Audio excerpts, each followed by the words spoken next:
The marble halls of Preston Academy echoed with laughter and clinking glasses as I adjusted my plain black uniform, trying to blend in with the other catering staff. My brother Nathan's voice carried across the grand hall. The shrimp cocktail needs refilling at the VIP table. Try not to embarrass me, Jack. I suppressed a smile as I refilled the silver trays. If Nathan only knew who was really embarrassing him tonight. But that revelation would come soon enough.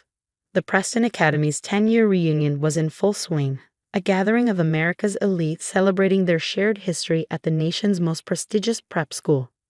Nathan, ever the perfect Preston graduate, had insisted I work as catering help rather than attend as his brother. "It's better this way," he'd said this morning, adjusting his Rolex. "We don't want to explain to everyone why my brother's a college dropout who spends his time in a basement lab that had just made a discovery worth billions." But Nathan didn't know that part yet. "Jack," Nathan's sharp voice cut through my thoughts. "Dr. Morrison's glass is empty. Do try to pay attention." I grabbed a bottle of champagne and headed toward the VIP table, where Dr. James Morrison, Nathan's former science teacher and now head of the prestigious Morrison Research Institute, sat with other distinguished alumni. "The future of Preston," Nathan was saying, gesturing to his former classmates. "Top surgeons, Wall Street executives, tech entrepreneurs. And then there's my brother, who couldn't even finish freshman year at State." The table chuckled politely as I poured their champagne. If they only knew that the paper burning a hole in my pocket would revolutionize their entire field. 3 years earlier. "You're dropping out?" Nathan's voice filled our parents' living room with disappointment. "After everything Mom and Dad sacrificed to send you to college?" I tried to explain about the research, about the breakthrough I was close to achieving in cellular regeneration. But Nathan, with his Preston education and Harvard MBA, only saw failure. "This is why you should have gone to Preston," he sighed. "They would have taught you persistence, discipline. Instead, you're throwing away your future on some pipe dream in a basement lab." "It's not a pipe dream," I insisted. "The preliminary results are promising. If I could just get funding." "Funding?" Nathan laughed. "Who's going to fund a college dropout?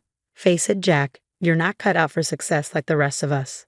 I left that day with nothing but my research notes and determination. While Nathan climbed the corporate ladder at his investment firm, I worked nights as a lab technician, using every spare dollar and minute to pursue my research. Present day. Speaking of research, Dr. Morrison's voice drew my attention back to the VIP table. "Has anyone seen the paper making waves in cellular biology? Something about a breakthrough in regenerative medicine." My heart skipped a beat. The paper in my pocket suddenly felt heavier. "Oh, some unknown researcher," Nathan dismissed with a wave. "Probably nothing significant." Dr. Morrison frowned. "Actually, it's being hailed as revolutionary. The author is publishing under a pseudonym, but rumor has it they've solved the telomere degradation problem that's stumped us for decades." I couldn't help myself. "The researcher used a novel approach to cellular repair," I said quietly, earning sharp looks from both Nathan and the VIP guests. "The help should not interrupt," Nathan hissed, but Dr. Morrison held up his hand. No, let him speak. You seem familiar with the research."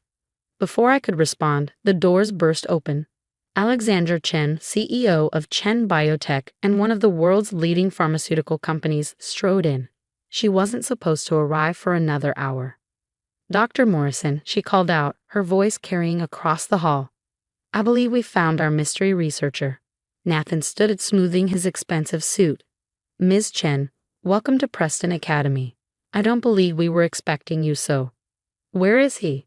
she interrupted, scanning the room. Her eyes landed on me, still holding the champagne bottle in my catering uniform. "Dr. Jackson Roberts."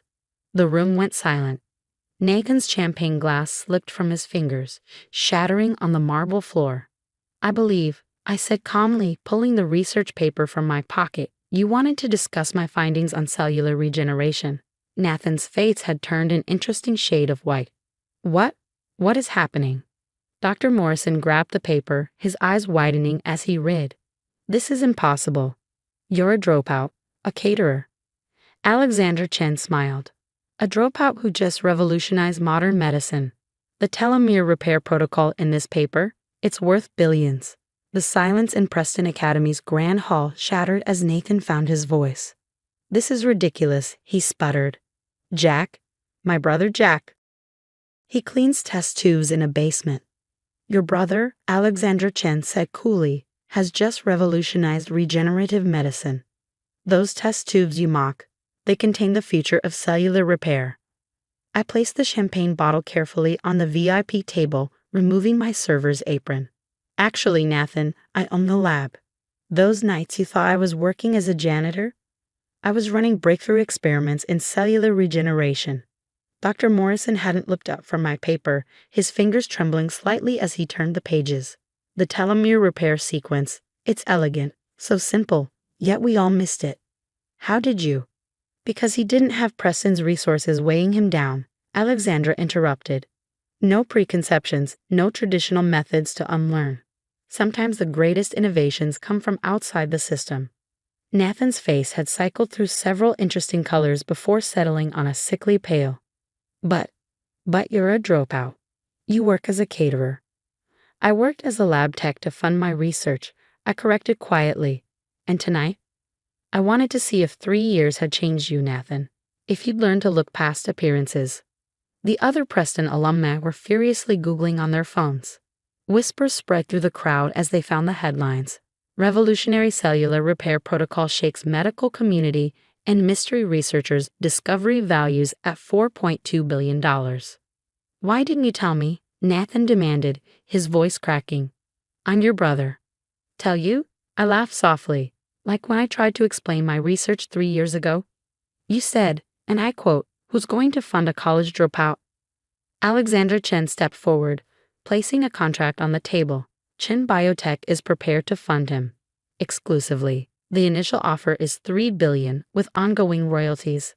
The room erupted in chaos. Preston alumni who had been smirking at the help minutes ago were now desperately trying to get my attention. Nathan's prestigious classmates who had spent the evening bragging about their successful careers suddenly looked less impressive. Dr. Roberts, Dr. Morrison said, finally looking up from the paper, would you consider a position at the Morrison Institute? Full research privileges, of course. Actually, Alexandra cut in smoothly. Jack will be heading our new regenerative medicine division. Unless other offers interest you. She raised an eyebrow at me. I thought about the nights in my lab, working while Nathan attended charity galas. About the family dinners where he bragged about his Preston connections while dismissing my hobby. About the look on his face when I tried to share my breakthroughs. The Chen Biotech offer stands, I said calmly, on one condition. Name it, Alexandra replied. The research stays accessible. No price gouging, no exclusive patents. This technology should help people, not just profits. She smiled. I had a feeling you'd say that. It's why we want you. Nathan had sunk into a chair, his perfect Preston posture crumbling. All this time, in that basement lab. While you were building connections, I finished for him. I was building something that could change lives. Different definitions of success, I suppose. The next few hours were surreal. Preston alumni who had ignored me all evening now clustered around, hanging on every word as I explained my research. Dr. Morrison kept rereading the paper, occasionally muttering brilliant under his breath. 1 month later, the Chen Biotech Research Center opened its doors, my lab upgraded from a basement to a state-of-the-art facility. The telomere repair protocol was already in clinical trials, showing promising results. Nathan had tried to reach out several times, usually with business proposals or investment opportunities. I let most of his calls go to voicemail. But yesterday, something different arrived, a package containing his Preston Academy signet ring and a letter. Jack, I was wrong. Not just about your research, but about what success really means. Preston taught us to value status, connections, appearance. You learn to value discovery, innovation, helping others. I'm not asking for forgiveness or investment opportunities. I'm just saying I understand now, and I'm proud to be your brother. Nathan. I placed the ring in my desk drawer next to my original research notes. Sometimes success isn't about proving others wrong. It's about proving yourself right, and sometimes the greatest revenge isn't in humiliating those who doubted you, but in using your success to help others. The lab hummed with activity around me as I reviewed new test results. A cure for aging-related diseases was within reach, and this time, It wouldn't be locked behind Preston's marble walls or reserved for society's elite. Alexandra stopped by my office, smiling at the framed photo of my old basement lab. Your brother called again. Something about a Preston alumni investment group. Tell him thanks, I replied, but I already have all the investment I need. She nodded appreciatively. When I first read your paper, I expected some privileged researcher with fancy credentials, finding you in a catering uniform at Preston. Disappointed? The opposite. It proved you do whatever it took to pursue your research, regardless of status or appearance. That's the kind of integrity we need. As I write this from my new office overlooking the research center, I can see dozens of scientists working to expand on my discovery.